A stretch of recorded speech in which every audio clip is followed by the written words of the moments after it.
Hello everyone, welcome back to our channel. इस video में कुछ नर्सिंग एप्टीट्यूड के क्वेश्चन देख लेते हैं। लोगों का कमेंट आ रहा था कि नर्सिंग एप्टीट्यूड के क्वेश्चन करा दिए जाएं, तो इस वीडियो में कुछ देख लेते हैं नर्सिंग एप्टीट्यूड के क्वेश्चन। तो जो पहला क्वेश्चन दिया गया है वो है, in case of severe external bleeding what is the first step a nurse should take after ensuring the scene is safe. मतलब कहने का मतलब यह है कि हमारी एक नर्स जो है, किसी का सीवियर एक्सटर्नल ब्लीडिंग हो रहा है तो सबसे पहले वो क्या करेगी? Apply a tourniquet above the wound, clean the wound with antiseptic solution, apply direct pressure to the wound और elevate the limb higher than the heart. तो इसका जो राइट आंसर होगा वो है apply direct pressure to the wound. अगर external bleeding हो रहा है तो सबसे पहले हमें क्या करना है कि सबसे पहले अप्लाई करना है एक डायरेक्ट प्रेशर, जिससे क्या होगा वुंड से ब्लीडिंग रुक सके। तो इसका जो राइट आंसर है वो हो जाएगा apply direct pressure to the wound. Next question दिया गया है, अगला क्वेश्चन है कि which of the following is the most appropriate immediate management for a open fracture. एक ओपन फ्रैक्चर है तो सबसे पहले आप कौन सा गाइडलाइन फॉलो करेंगे? तो ऑप्शन में है tight bandaging to stop bleeding, या washing the wound with tap water, या immobilise the affect limb and covering the wound with a sterile dressing, या applying heat to reduce swelling. तो इसमें आप क्या करेंगे? तो सबसे पहले जैसे यहाँ पे ऑप्शन दिया गया कि tight bandaging to stop bleeding, तो हमें बैंडेज को टाइटली स्टॉप नहीं बांध के स्टॉप नहीं करना ब्लीडिंग को। सबसे पहले हमें क्या करना रहेगा कि इमोबलाइज कर देंगे, जहाँ पे फ्रैक्चर हुआ है उसको इमोबलाइज कर देंगे, जिससे क्या होगा कि जब वो मोबलाइज नहीं होगा तो उसे पेन भी नहीं होगा और ब्लड भी नहीं निकलेगा। तो इसका जो राइट आंसर है वो हो जाएगा immobilise the affect limb and covering the wound with sterile dressing. ये चीज़ आप याद में ध्यान में रखिएगा कि जो नर्सिंग एप्टीट्यूड के क्वेश्चन होते हैं, जब तक आप चारों ऑप्शन ना पढ़ लेना तब तक आप टिक मत लगाना। ये नर्सिंग एप्टीट्यूड में चारों ऑप्शन एक जैसे लगते हैं, लेकिन उसमें से सबसे सटीक आंसर एक ही रहता है। लगेंगे चारों ऑप्शन सही हैं, लेकिन उसमें से कोई एक सबसे बेहतर आंसर होता है। तो नर्सिंग एप्टीट्यूड में कभी भी जब सॉल्व करिएगा आप पेपर में, तो पहले चारों ऑप्शन पढ़ लीजिएगा, तभी क्वेश्चन आंसर उसको सॉल्व करिएगा। अन्यथा नहीं तो आप पहला क्वेश्चन पढ़ेंगे, ऑप्शन पहला देखिए, आपको लगेगा कि हाँ ये सही है, बस तुरंत आप टिक लगा देंगे तो आंसर गलत हो जाएगा। तो जैसे मान लीजिए कि एक एग्जांपल देते हैं कि मान लीजिए कोई पेशेंट है, उसको बहुत ज़्यादा सीवियर पेन हो रहा है, बहुत दर्द हो रहा है, और दूसरा उसी पेशेंट को सांस लेने में भी दिक्कत हो रही है, ऑक्सीजन की कमी है। तो यहाँ उसे पेन भी हो रहा है और ऑक्सीजन भी कमी है, उसको ऑक्सीजन मतलब कह सकते हैं कि सांस लेने में भी दिक्कत हो रही है। तो ऐसे में आप पहले क्या करेंगे? पहले पेन को कम करेंगे या ऑक्सीजन प्रोवाइड करेंगे? तो यहाँ पे देखिए नर्स का काम है पेन को भी कम करना और क्या है ऑक्सीजन भी प्रोवाइड करना। तो हमें क्या करना है? सबसे पहले मुझे ऑक्सीजन ही देना पड़ेगा उस पेशेंट को। पेन तो होता रहेगा, पेन से इंसान की मृत्यु नहीं होगी, उसकी जान नहीं जाएगी, लेकिन आप पेन को कम करने में लग जाएंगे तो हो सकता है उसकी ऑक्सीजन की वजह से उसकी जान भी चली जाए, लेकिन पेन की वजह से उसकी जान नहीं जाएगी। तो ऐसे में क्या करना है? पहले आप उस पेशेंट को ऑक्सीजन प्रोवाइड करना है, तब बाद में आप उसके पेन को कम करने के लिए आप उसका इलाज कर सकते हैं। तो दोनों ऑप्शन में सही ऐसे रहेगा, आप चारों ऑप्शन पढ़ लीजिएगा तभी आंसर को टिक लगाइएगा, नहीं ऐसे में आपका नर्सिंग एप्टीट्यूड के क्वेश्चन गलत हो जाएंगे। तो नेक्स्ट क्वेश्चन देखते हैं। यहाँ पे देखिए कि आपको लग रहा होगा कि 2-3 जो भी ऑप्शन दिए गए थे लगभग सब सही दिख रहे थे, लेकिन उसमें से जो सबसे सटीक आंसर था वही जो सी वाला ऑप्शन था वही सही है। अगला क्वेश्चन देखते हैं।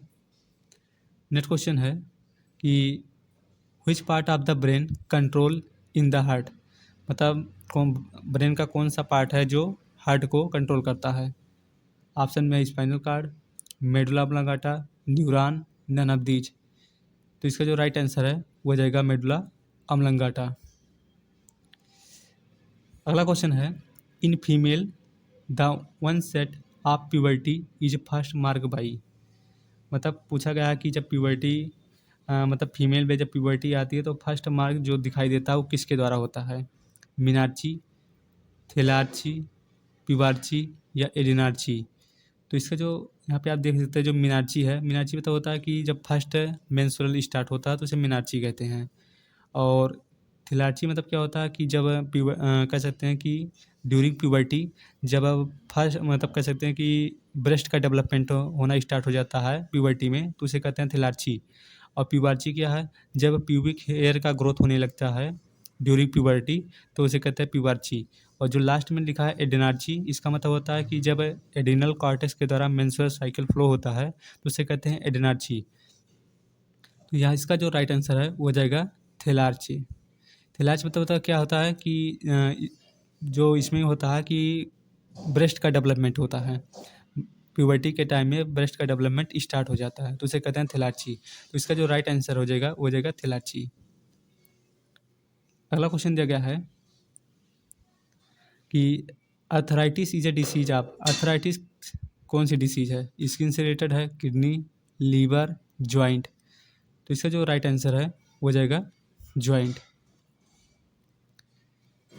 अगला क्वेश्चन दिया गया है कि night blindness is cause due to deficiency of vitamin.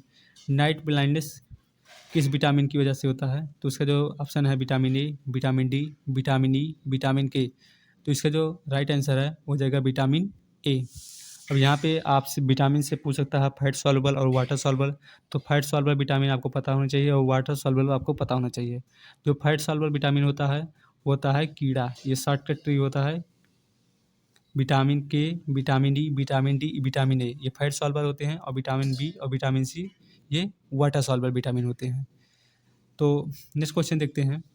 अगला क्वेश्चन दिया गया है कि which gland control the functioning of other endocrine gland. मतलब कौन सी ग्लैंड है जो अदर एंडोक्राइन ग्लैंड के फंक्शन को कंट्रोल करता है। ऑप्शन में है थायराइड, पीनियल, एड्रीनल, पिट्यूटरी। तो इसका जो राइट आंसर है वो हो जाएगा पिट्यूटरी ग्लैंड। पिट्यूटरी ग्लैंड जो होता है बाकी अदर एंडोक्राइन ग्लैंड को भी कंट्रोल करने का काम करता है। और यहाँ पे जो पीनियल ग्रंथि है ये सबसे स्मॉलेस्ट ग्लैंड है एंडोक्राइन की। अगला क्वेश्चन देखते हैं। नेक्स्ट क्वेश्चन दिया गया है कि अगला क्वेश्चन है कि in the menstrual cycle lowering of which hormone cause menstruation. Menstrual cycle के दौरान कौन सा हार्मोन की कमी हो जाती है तो मेंस्ट्रुएशन काज करता है। ऑप्शन में है progesterone, thyroxine, estrogen, follicle stimulating hormone. तो इसका जो राइट आंसर है वो हो जाएगा प्रोजेस्टेरॉन। अगला क्वेश्चन दिया गया है कि यहाँ पे यहाँ पे फिलअप करना आगे connect muscle to the bone. तो ऑप्शन में कार्टिलेज, एरोलर, लिगामेंट या टेंडन। तो इसका जो राइट आंसर है वो हो जाएगा टेंडन। जो टेंडन होता है वो मसल को बोन से कनेक्ट करने का काम करता है। नर्सिंग एप्टीट्यूड में अभी ये चीज़ ध्यान में रखिएगा कि अगर आप बायोलॉजी का पोर्शन आपका क्लियर है, बायोलॉजी में आपका अच्छी पकड़ है, तो लगभग नर्सिंग एप्टीट्यूड के आधे क्वेश्चन सॉल्व कर लेंगे। क्योंकि नर्सिंग एप्टीट्यूड में जो क्वेश्चन आते हैं वो लगभग आधे बायोलॉजी के ही क्वेश्चन रहते हैं। तो नर्सिंग एप्टीट्यूड के लिए आपको चिंता करने की ज़रूरत नहीं है। अगर आपका बायोलॉजी क्लियर है, सभी टॉपिक कवर है, तो आप लगभग नर्सिंग एप्टीट्यूड के आधे क्वेश्चन सॉल्व कर लेंगे। बचेंगे जो कुछ क्वेश्चन तो वो आपके हेल्थ से रिलेटेड आते हैं, या हो सकता है फ्लोरेंस नाइटिंगेल के बारे में थोड़ा बहुत पूछ ले, या जो ऊपर अभी क्वेश्चन कराएंगे हैं उस टाइप के क्वेश्चन थोड़ा पूछ लेंगे। तो आपको क्या करना है, चारों ऑप्शन पढ़ के तभी टिक लगाना है नर्सिंग एप्टीट्यूड में। अगला क्वेश्चन देखते हैं। नेक्स्ट क्वेश्चन है कि dry bandage is done. Dry bandage क्या करता है, to stop blood flow, in order to stop, to apply pressure to the wound, to prevent wound. Wound मतलब होता है कि घाव। तो ड्राई बैंडेज का काम क्या है, तो वह क्या करता है टू स्टॉप ब्लड फ्लो। जब देखते हैं कि मतलब क्या कहते हैं, जब इंजेक्शन से ब्लड निकाला जाता है तो उसमें एक कॉटन रखा जाता है ना, तो उसे कहते हैं मतलब तो ड्राई बैंडेज का यूज़ किया जाता है तो एक ब्लड फ्लो के लिए। अगला क्वेश्चन है कि the ABC of basic life support are. ABC का पूरा नाम पूछा हुआ है यहाँ पे। तो ऑप्शन में है airway breathing circulation, airway bridge canal, action breathing circulation, none of the above.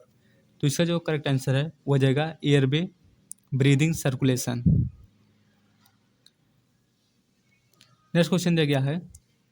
अगला क्वेश्चन है कि which of the following are the technique use in first aid. First aid में कौन सी टेक्निक का यूज करते हैं, dressing, bandage, transport technique, all of the above. तो इसका जो राइट आंसर है वो जाएगा ऑल ऑफ द एबव।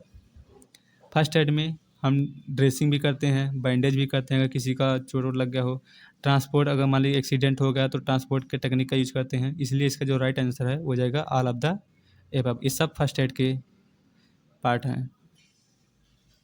फिर एक क्वेश्चन दिया गया है कि if a child is bleeding very fast from A wound you should, मतलब एक बच्चे का जो कह सकते हैं कि बहुत तेज़ी से ब्लीडिंग हो रहा है तो आप क्या करेंगे?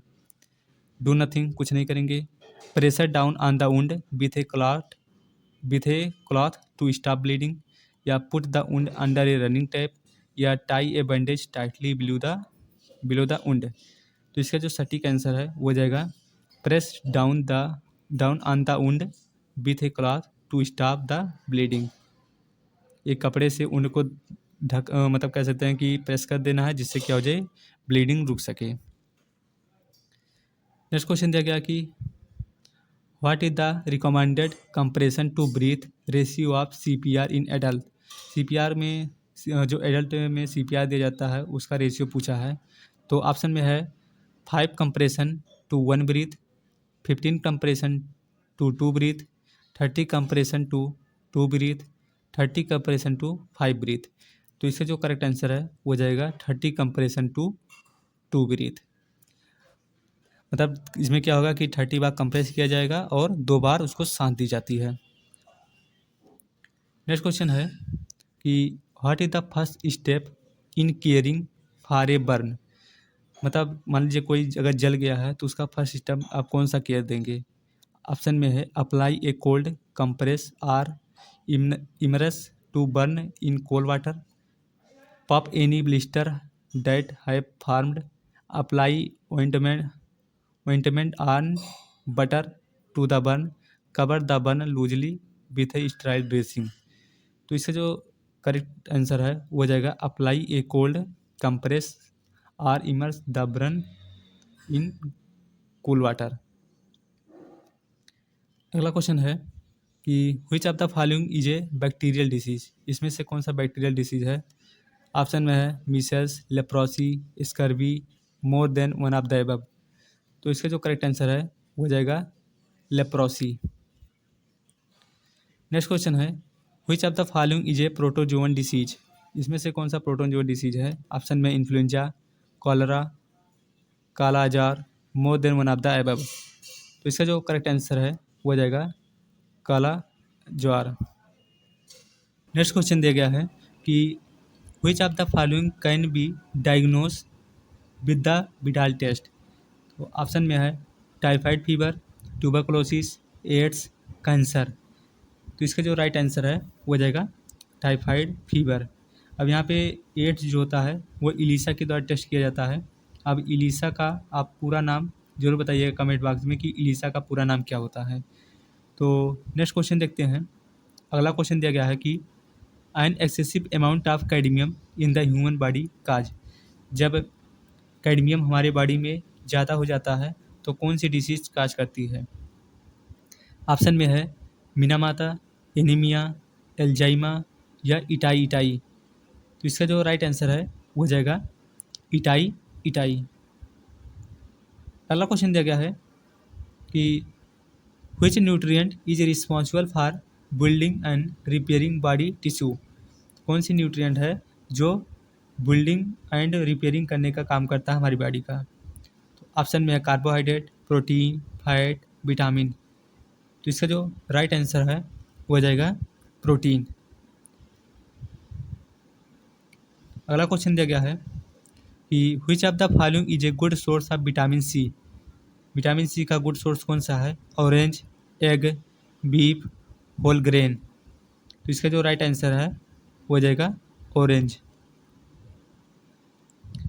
अगला क्वेश्चन दिया गया है कि which exercise is beneficial for cardiovascular health. कौन सी एक्सरसाइज है जो कार्डियोवैस्कुलर हेल्थ के लिए काफ़ी बेनिफिट होता है? मतलब आपके हार्ट के लिए, जो हार्ट उसके लिए कौन सी एक्सरसाइज है जो काफ़ी बेनिफिशियल है? Running, weight lifting, yoga, stretching. तो इसका जो करेक्ट आंसर है वो जाएगा रनिंग। रनिंग से क्या होता है कि हार्ट जो होती है वो रेगुलर काम करती है और हेल्दी रहती है। अगला है कि what is the main function of carbohydrate in the body. Carbohydrate का मेन फंक्शन क्या है बॉडी में? Provide energy, build muscle, regulate body temperature, enhance brain function. इसका जो राइट आंसर है वो हो जाएगा प्रोवाइड एनर्जी। कार्बोहाइड्रेट जो होता है उसका मेन फंक्शन है क्या है कि एनर्जी प्रोवाइड करने का। नेक्स्ट क्वेश्चन दिया गया है which of the following is a symptom of dehydration. Dehydration का सिम्टम क्या है? Headache, excessive thirst, fatigue, all of the above. तो इसका जो करेक्ट आंसर है वो हो जाएगा ऑल ऑफ द एबव। जब डिहाइड्रेशन होता है तो हेडेक भी होगा, एक्सेसिव थर्स्ट भी होता है, फटीग भी होता है। इसका जो करेक्ट आंसर है वो हो जाएगा ऑल ऑफ द एबव। अगला क्वेश्चन है which of the following is A risk factor for heart disease. Heart disease के लिए कौन सा फैक्टर है जो रिस्क है? Regular exercise, healthy diet, smoking, normal blood pressure. तो इसका जो राइट आंसर है वो हो जाएगा स्मोकिंग। अगला क्वेश्चन दिया गया है कि what is the main function of vitamin D in the body. Vitamin D का मेन फंक्शन क्या है? Strengthen bone, promote healthy vision, boost immune system, regulate blood sugar level. तो इसका जो राइट आंसर है वो हो जाएगा स्ट्रेंथन बोन। नेक्स्ट क्वेश्चन है कि Florence Nightingale is known as which of the following. Florence Nightingale को और किस नाम से जाना जाता है? The founder of health care reform, the founder of statistics, the founder of modern nursing, the founder of social reform. तो इसका जो राइट आंसर है वो हो जाएगा the founder of modern nursing. अगला क्वेश्चन है कि when was Florence Nightingale born. Florence Nightingale का बर्न कब हुआ था? 9 मार्च 1825, 3 अगस्त 1824, 12 मई 1820, 5 दिसंबर 1832। तो इसका जो राइट आंसर है वो हो जाएगा 12 मई 1820। इसलिए 12 मई को नर्स डे के रूप में मनाया जाता है। पूछ सकता है कि नर्स डे कब मनाया जाता है, तो वो 12 मई को ही मनाया जाता है। नेक्स्ट क्वेश्चन दिया गया है कि during which war did Florence Nightingale serve soldier. किस वार के दौरान फ्लोरेंस नाइटिंगेल ने सोल्जर का सेवा की थी? बोयर वार, क्रीमियन वार, पेनिनसुलर वार या वर्ल्ड वार फर्स्ट। इसका जो राइट आंसर है वो हो जाएगा क्रीमियन वार। अगला क्वेश्चन है कि when did a Florence Nightingale die. Florence Nightingale की मृत्यु कब हुई थी? 5 जून 1920, 3 मार्च 1916, 13 अगस्त 1910, 9 नवंबर 1915। तो इसका जो करेक्ट आंसर है वो हो जाएगा 13 अगस्त 1910। एंड लास्ट क्वेश्चन दिया गया है कि where did Florence Nightingale die. Florence Nightingale की मृत्यु कहाँ हुई थी? तो इसका जो राइट आंसर है वो हो जाएगा लंदन। तो इस वीडियो में बस इतना ही नर्सिंग एप्टीट्यूड के क्वेश्चन देखते हैं। इसके आगे के वीडियो में कुछ और क्वेश्चन देख लेंगे नर्सिंग एप्टीट्यूड के। लेकिन अगर आपका बायोलॉजी का पोर्शन क्लियर है तो लगभग आप आधा से ज़्यादा नर्सिंग की एप्टीट्यूड के क्वेश्चन आप सॉल्व कर लेंगे। इसलिए आप नर्सिंग एप्टीट्यूड को सॉल्व करने के लिए अपने बायोलॉजी पे विशेष ध्यान दीजिएगा। तो अगर वीडियो पे अच्छी लगी हो तो वीडियो को लाइक शेयर जरूर किया करें और चैनल पर अगर नए हैं तो चैनल को सब्सक्राइब जरूर कर लें। मिलेंगे नेक्स्ट पार्ट में। Thank you for watching this video.